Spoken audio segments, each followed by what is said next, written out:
here right now to even talk about this. So thank you so much for hearing me. And I just wanted to share. Absolutely. And for the ones that don't you know what? Okay, go ahead, Ms. Miller. Can I respond to her? Because I too was in an abusive relationship. I was married for 25 years. Right. One of the things I want to say to you is, have you received counseling? I did. I went through counseling. I still go through counseling now, and I still have to go through counseling with my baby because as a result of that, I'm not sure if she's going to take on that behavior of her dad. So before I just sweep it under the rug, I'm on top of it right now. We're going through counseling. I'm reaching out to everyone because I don't want her to end up in a situation like him. I'm going to give her the help that she needs as her mother. Exactly. A lot of time, women stay in these abusive relationships because of lack of self-esteem, and because of of money, not having another resource to move to or to go to. And so we actually stay in that situation. But I'm here to tell you, I survived and I have thrived. I have done wonderful things in my life, despite the fact that I too was in an abusive relationship. I think the counseling, I had Christian counseling and regular counseling. I was going to 2 counselors at the same time, but that was a positive thing for me. I have grown immensely. All right. Thank you so much for that. You're welcome. Can I add something? Go ahead. Yes. Is it possible? And I mean, I'm on the flip side. I'm the male here. But is it possible that some women stay in a relationship, one, thinking that they can fix the guy, or 2, because they feel like this is what they know love to be from their surrounding community? Ms. Miller, maybe you can answer that, Ms. Miller. I think definitely some women stay thinking, because they actually love the guy, thinking that they could fix it. But I've learned through the course of the years, you can't fix or change anyone but yourself. That particular individual, they themselves have to be willing to fix themselves. Okay. So I do think some women stay trying to fix, but you can't do that. Right. Is someone on the iPhone shaking their head? Would you like to chime in with that? I mean, it's okay if you don't. I see you shaking your head like you want to say something. Unmute yourself. Unmute. Tap to speak. Okay. Go ahead. Nope, mute yourself. You muted.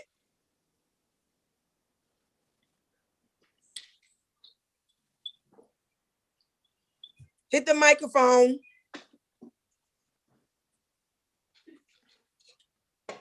Okay. Okay, go ahead. Hi. Thanks, Elaine, for your platform. Yes, I was agreeing. Introduce yourself. Hello, everyone. I'm Lady Dunmore. God bless you. Thank you for having us here with you today. I was agreeing to the fact that, yes, some women do try, they think they can fix the person.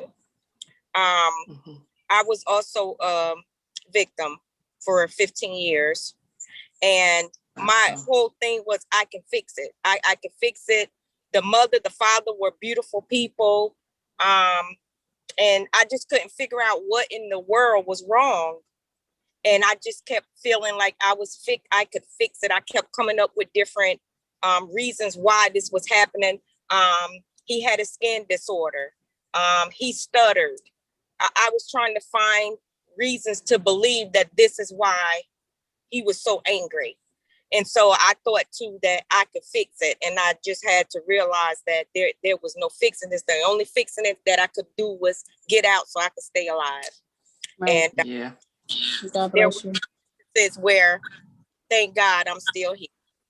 Yeah. So this, keep going forward and keep your head up. And it can change, but we gotta believe in ourselves, as the brother stated, or the young stated about feeling selfish. I was made to feel like I was too skinny, I wasn't cute. I had 2 children. Nobody want, like, I started believing all of these things, and Right. so wearing Right. clothes to cover this skinny body. And Right. I have a partner now who I believe that the Lord put on this earth for me, and that is my husband. As thin as I may be, he encouraged me to make sure you wear your clothes to fit. You hold your head up high. You are somebody. And I have went above and beyond for my children prior to getting involved in anything else. And I made it with the help of God. So we can do it. And we can also be an encouragement for us. Thank you, Thank Sister. you. Okay, I also just tried to reach out to Keisha Yuri because she's actually over the Shani Baraka Center. And so I'm gonna try to put the number in the chat later. But it's Shani Baraka Center on Clinton Avenue for the city of Newark, and they deal with domestic violence. I have sent many people there. They would even relocate you that night, right? So it's good. Like I guess because some people be at a thing that they got to get out right now. So they definitely relocate you, put you to a safe place until they can find some place to place you, move you if you got to leave the city. Because during COVID, of course, the rate for domestic violence went up because now you locked in the house with the man. Especially when the mayor had it where you couldn't move within the city. So the domestic violence cases went up a lot. So definitely I will put in Shani Baraka Center. They do counseling. It's a lot of different things. It's really geared more to the women, but we do know that it's some men that are being domestic violence people as well, a victim as well. And so they will then let you know what they can do for you, but definitely they will place you, move you, give you all this extended time that you need. So that is that. I want to say, Ms. Prue, would you like to say anything about trauma? Can you hear me, Lee? Yes. Renee. Okay, Martinez. You know what? In my mind, Martinez, I wanted to call on you because I just was flipping through. So this is Renee Martinez. This is like my other sister who worked in Chancellor Avenue. Miss Miller, Miss Martinez is on his phone. And so she would like to speak. Hey, Miss Martinez. Okay, so I want to let you know that I have been in a domestic violence case for over 20 years. My ex-husband abused me in such a way that no one could ever imagine. And I have 5 children, 9 grandchildren, and I worked with within the North Public Schools within 25 years. He passed away suddenly, and my first thought was, oh my God, what do I do? You know, this man abused me 3 months ago. He just said he was going to get a gun and shoot me in the head. But I had to think about my children and think that that was their father. And I took all of my money because he died in another state. And I gave him the best funeral that anybody would have ever thought of. And some people ask, why would you do that? And I said to them, because it's not about me, it's about my children. I know what he did to me, Right. but I think about my children because that is their father. And they may not know everything that had gone on, how he abused me physically, mentally. I've been in counseling. I'm still in counseling. And people don't understand. You go to work, you smile, and No, I you only have want one. joy in your, but you don't know what's going on in the background.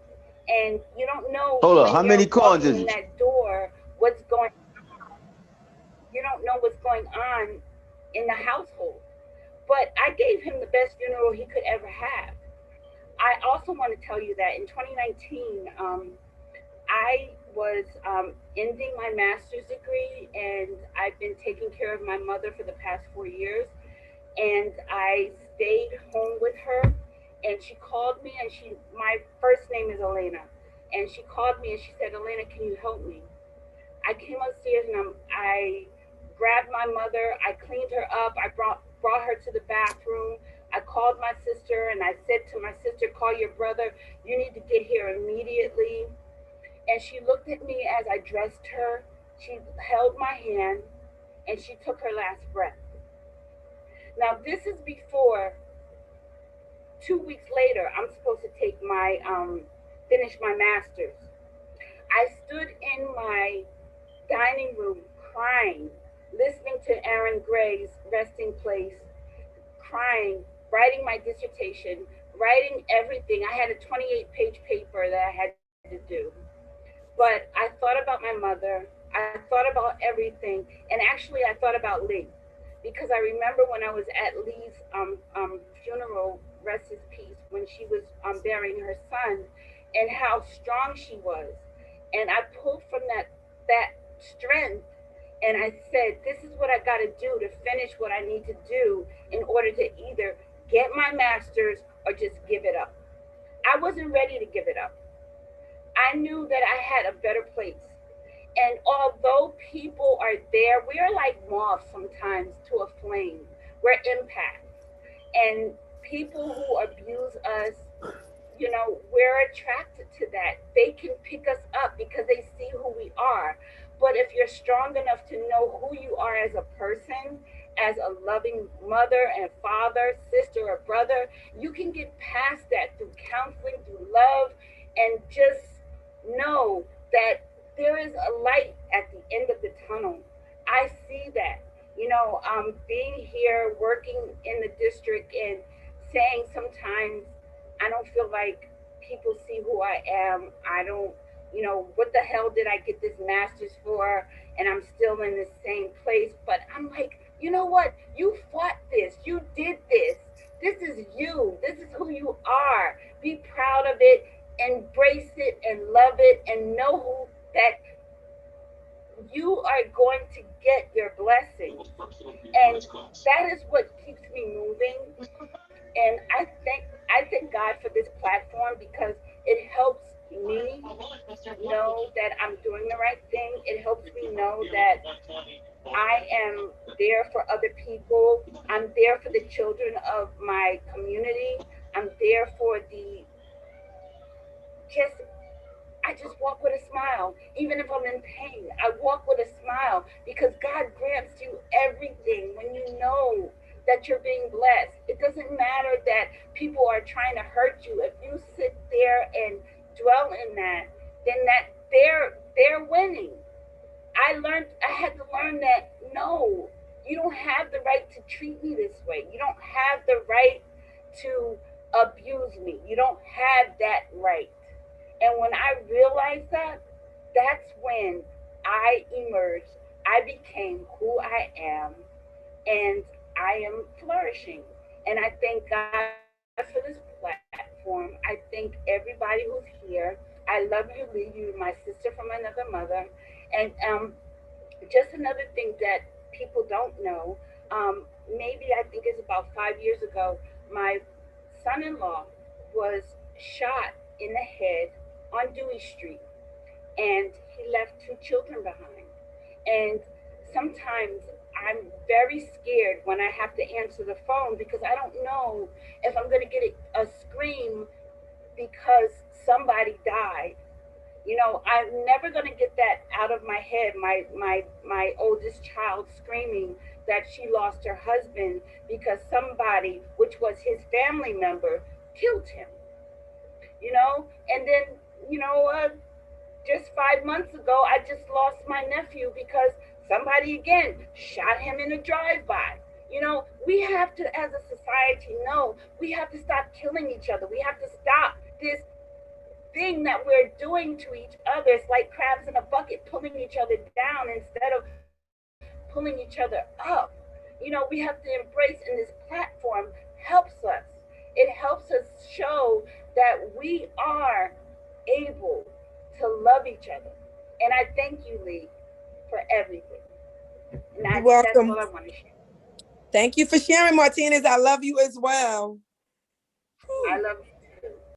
So Naeem put in the chat, if y'all look down in the chat, he put in the chat the Shani Baraka number and I guess information that the center and the address and the phone number. So if anybody needs to go to Shani Baraka Center, of course I need to say that we are, none of us up here that I know of are counselors. We're not a psychiatrist. So we're not giving you any kind of information to, oh, go do this, take a pill. We're not doing none of that. We just talking about our experiences. And so we could talk about this because this is our part of life.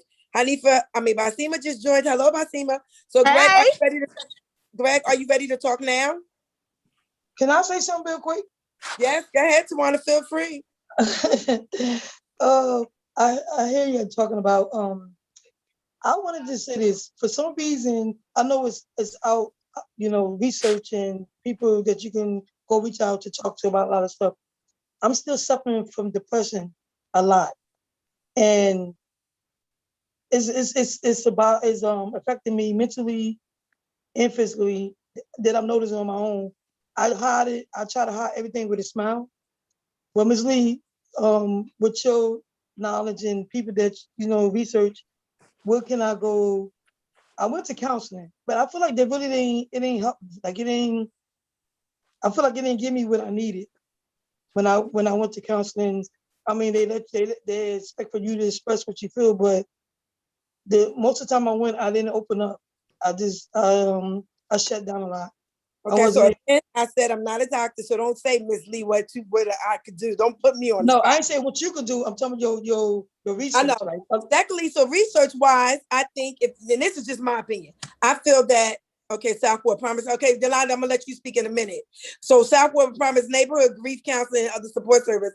Yolanda, I'll speak you and let you speak in a second. So Tawana, from my sister to my sister, see how you said you went to a counselor and you didn't talk and you didn't open up, and then you're opening up and you're talking on here. And so this is where you're going to get it from, my sister. Every 2 times a month, every month, we're going to come on here and we're going to share. As a part of sharing and talking, you release it, because I'm quite sure somebody on here feel the same way that you feel. And so Tawana used to be on here, she'd be like, I'm not ready. So today, you see how you came out and you was able to share and just say that. And so that's a part of growing right there. That's a part of, listen, even when you're depressed and you know how you call me and we talk about it, and at the end you say, wow, I feel so much better talking to you. That's what you got to do. I mean, up here, I'm going to so Yolanda, because I see that you're posting, Yolanda Stokes from Southport Promise Neighborhood, because you deal with that, could you just jump in and maybe you could give us some? Yes, hi. Good evening, everyone. As Elaine said, I'm not a counselor, but I am a community outreach worker for Southport Promise Neighborhood. And we are in partnership with over 20 organizations that operate within the city of Newark and vicinity. And one of the things that we do, we have partnered with Imagine, which is a grief counseling center actually located in Mountainside, but they have opened an office here in Newark. And I think even though when you speak of trauma, there's also what I know, there is a process, there's a grief process, because if you've been involved, even though it's negative, but you've been involved in it for so long, there's a process. So when we think of grief, most of the time we only think of a human death, but then there are also death of relationships, friendships, and there's a grief process that takes place. And they definitely can assist you with that. But we also supply support services to families. But the one criteria is that you either have to live in the South Ward or have children who attend school in the South Ward. They received funds, a grant to provide these services. And as I stated, that we're partnered with over 20 other organizations that can provide direct service. Whatever services we cannot provide directly, we would give you a referral to one of what we call our partners. And I was about to put the number in, but I see someone else put some info. Yes, absolutely, yes. I'm gonna go back and put it, because this is an underutilized service. Like, currently, we know that everyone, not everyone, but there's a lot of people within the South Ward that got behind in their rent. And we have funds to assist them with back rent and current rent, but it was very underutilized. And we definitely went out into the community, provided information, and just once again, people were not taking up the taking up the offer. And then, I would come across some of them that they've already lost their apartments, and that's what people don't realize. That's trauma to children.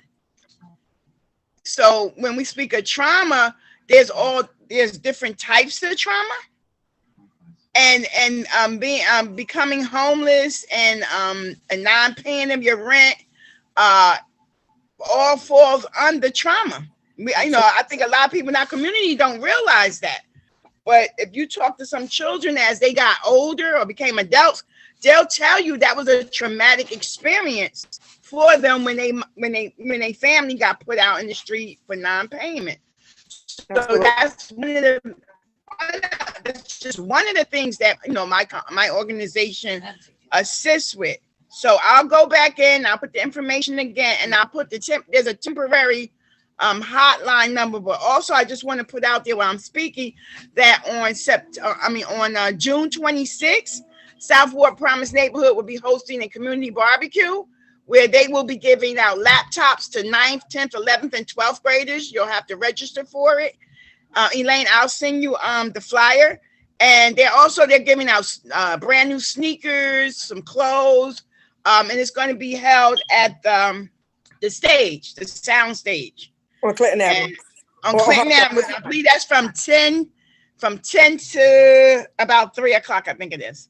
Okay, so when you send me the flyer, I'll put it out to everyone. Yes, ma'am. Thank you. Okay, Thank welcome. you, Thank you, Yolanda, for sharing. Also, if y'all check the chat. They put in Perform Care. Christina put in Perform Care. Naeem put the Office of Violence Prevention. So it's different things. Y'all could go in there and get the numbers out. Greg, you ready to talk? Yeah, hi everybody. I'm Greg Ricardo. I'm Miss Lisa. Today is more like about domestic violence and stuff. You said you can't see me? No, today is about everything, Greg. They just talking more about domestic violence. Yeah, well, I've been 2016, I got shot 18 times.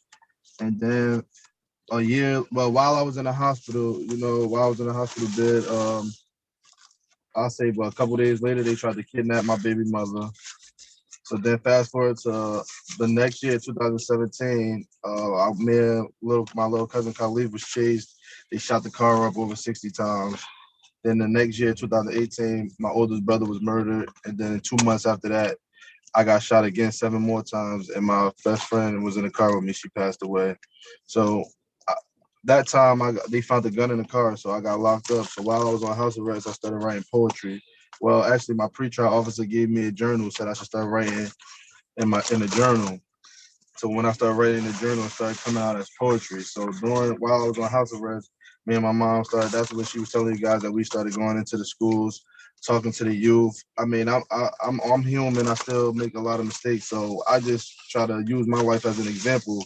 So the youth, the kids that's coming up. Whoever you in the car with is doing a lot of moving around. You can hear it. So it's like drowning you out. Go ahead. So yeah, stop moving in that car. Yeah, you eating a chicken? What is she eating? Chips? Big self. Yeah. So you want to stop eating? I'm about to move it. Irritate. Come on, seriously. Pause. Go ahead. So after that, I wanted to give the generation that's coming up after us an example, because sometimes when I was coming up, I didn't have nobody that came and talked to me in the school who actually been through things, who actually got shot that many times. Because in movies or when we look at stuff as kids, the street life or things of that sort is glorified. It's like we see the things happen, and then even in a movie, if the person dies at the end, it don't really affect us because it's not nobody that we really know or that we understand or that we can feel their pain. So when I come talk to the youth, I try to give them my life as an example so they can understand what actually comes with being in the streets or so-called being a gangster or a street guy, whatever you want to call it. So with that, I'm just trying to feel like I just try to give back as much as I can and try to save as many lives as I can by giving my story as an example, because I always tell them a smart man learns from his own mistakes, but a wise man learns from others' mistakes. So I put my life out as an example so they can see the mistakes I made, see where I went wrong, and not try to go down that same path. Can I speak or no? Not yet. Who is that? You speak. All right. I want to first commend Elaine on having a podcast, as well as those that have shared their stories, and also Greg hearing that. I guess I want to ask, it's more of a question. One being that, do you feel as though the more you talk about the experience that you've been through, and the not to glorify it, does that make perhaps your stress level better every time you are able to talk about it? It kind of desensitizes it to the point where it's better on you. Does that help you when you tell this story every time, deal with it moving forward? And two, I want to know, when you speak to the youth, I was a witness to one of those situations. I want to know. Let him in when he come in. Oh, I'm sorry. I'm sorry. Go ahead. When you speak of the decisions you made, and you want to help perhaps catch someone before they make that decision in your choices, have you now begun to also prepare to include a part B to that conversation to show them what the option is or what your option looks like? Like you speak that and you catch them. You have a story that catches these young men. I saw their faces and their eyes, but now I'm wondering, do you have a story now that you can start kind of repopulating to say, okay, now this is my next stage in life of what I'm doing, so they don't gravitate towards the, like, wow, okay, I still see him. He's still looking fresh. Look at them shoes he got that his uncle want, all that stuff. Do you feel like now that you have another chapter in your life that you're ready for to say, you know what, guys? Hey, guess what? This hard-earned $9 an hour puts me in a better state in mind and not having to look over my shoulders than me still saying, well, I'm only human and I still gonna do what I gotta do. Do I make sense? Yeah, you make a lot of sense. So for the first question, because I wanted to cut you off, but I didn't want to cut you off because that was a long question. So I want to get to each part. So the first part is, I say, speaking about it really didn't help. Will really actually help me. That's why me and my mom started the Healing Through Poetry, and we wanted to do the book Like Mother Like Sons. When I was on house arrest and I was doing the poetry, that really helped me a lot. It didn't help me because I'm still going through stuff. I still be depressed. I'm still angry, but that helped a lot by doing the poetry. Like, as far as when I go tell my story, that don't really help me. I just do it as far as to give back to the youth. Now, when the second part of your question, when you say, what do I have? I just tell them, see, I feel like I'm not a totally, like, sometimes you go through things and you find God. Well, I've been to God, but some people, they find God and they get on the straight and narrow path. Like, I never just came to I just never said, like, yo, you know what? This is my new life. This is what I want to do. I'm giving out my story. Some people go through things and then they tell a story after it's already done. See, I'm still going through my story as we speak. So even like Wellen just texted me. Wellen's on the line. Wellen know I love him. Well, sometimes even to people that's close to me, it might seem like, oh, I don't trust them or I don't want to bring them all the way in. But the things that I've been through in my life and people and the stuff that I'm still going through, it just makes me have to move a certain type of way. So just like to Well, I want you to know I love you, man. It's not that I don't trust you. Some people might think that I don't trust them or I don't do certain things, but it's just like certain ways I have to move. That's just how I have to move because of the choices and the decisions I made in my life. So even when I go speak to those kids, I'll still risk my life because as people heard in the streets, they say it was money on my head or this, or people still want to harm me. So I still can't say, you know what, since I want to change my life or I want to get back to the youth, I could just go out here and do anything. And people might still be mad about stuff that happened from 10 years ago, 5 years ago. You never know what somebody's jealous with. People who don't forget about stuff, people might still be mad. So at the end of the day, even when I go talk to the youth, I'm risking my life to tell them is a better way. So even if they see like, oh, you still go, I wouldn't suggest that they do a 9 to 5 or that I would suggest that they do whatever make them happy, or that they gotta, because even when I come back, because you know, I wanted to get the kids money. So when we were gonna come back Wednesday, I was going to, I put down, because when I came the first time, I just gave my story to the kids. So now I wanted to give them like motivation. So I said, what can I do an analogy to make these kids understand? So I came up with the analogy. I wanted to tell the kids, I'm going to present it to them as, because they play football. So I'm going to present it to them as a football team. I was going to tell them. Huh? Oh, because we got 6 minutes. Now he's going to give me the countdown. So go ahead because we've been on over an hour. Go ahead. Okay, so like I was going to tell them, like, they got to look at life as a team. Just like in a football team, we got to look at life as our team, and we have to play our positions, and we have to make sacrifices. So just like on a football team, it might be 5 guys that can play wide receiver really good, but the coach might say, even though you can play wide receiver, we need you, the team needs you to play cornerback because we don't have a cornerback. So in order for this team to win a championship, you have to make a sacrifice. And even though you want to play wide receiver, you're going to have to play cornerback for the greater good. So for the greater good of your team and your life, which is your family, you got your mother, you got your sister, you got your kids. Even though it might be easier or you might be better at selling drugs or doing this street stuff, we have to make the bigger sacrifice and work the 9 to 5 or go to school and get a trade and do things that we might not want to do, but we got to make a bigger sacrifice for our team, which is our family, which is the ones who's affected by every decision that we make. So at the end of the day, with my program or with the stuff that I'm trying to start, the Damaged but Not Broken, I'm still putting it together as I go along. So I want to put organizations in place or just alternative things that these kids can do, because it's not always about making the money, or it's just about everybody needs somebody to follow. So sometimes they just need a better movement to follow. So we want to open up more rec centers. We want to just do things that passes time, so they won't be out here getting caught up in all the street stuff. Okay, so pause there. So we have, and I just want to say this, and I have Ty Carter on the phone, and Ty, you don't have to talk if you don't want to talk. But Miss Miller, we was trying to see if this time. Yeah, that's Ty Carter. Miss Miller, you remember Ty? I can't see her. Wait, Miss Miller. She muted. She trying to talk. Yo, okay. What's up, bro? Okay, so wait. What's up, Ty? What's up with you? So Ty also been through a lot. He been shot or whatever. He was like a student of mine up at Chancellor. And, you know, so maybe Ty, he could come on next time and speak if we run out of time. But he also has a story as well. They both are Carters. I don't know about that. Both of their last name is Carters. But I always wanted to, I always wanted to bring Todd in. He just got out of doing time or whatever. Because I remember way back when he was trying to get his stuff together, he was going through in the street.